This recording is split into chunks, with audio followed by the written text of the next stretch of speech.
destroyed by the fire. Investigators are still working to identify those remains and determine a cause of death. At last check, the fire has burned about 220 acres with 15 homes destroyed. Tough to see. Well, we're checking weather and traffic every 10 minutes. Let's check in now with Pinpoint meteorologist Nick Allard. Nick, we've been talking about how dry it is, and really there is no rain in sight for our part of the state or out east. And sometimes it's hard to remember that when it's outside. It's so nice and it's beautiful, and you get summertime weather and you're looking forward to it. I totally get that.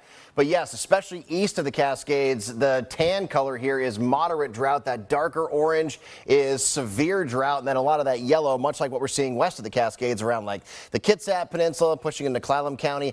We do have abnormally dry weather so far for Seattle. We are above average for the month, but I don't think we're going to finish that way because I think we're not going to really get much more for June. Look at Olympia.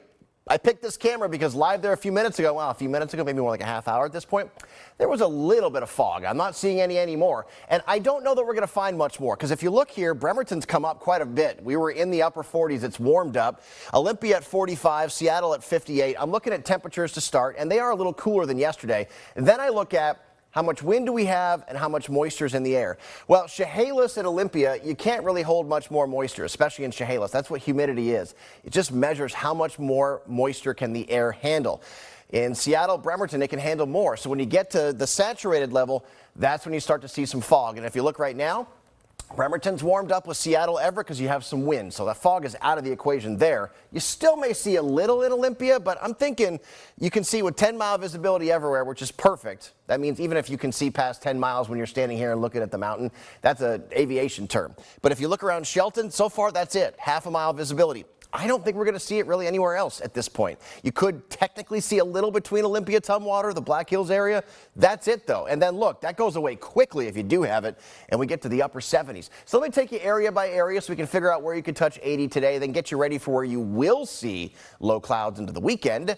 But for now, get that Kiro 7 weather app. That way you can keep track of everything no matter where you are, and you're always in the know on the go. Ooh, that rhymed.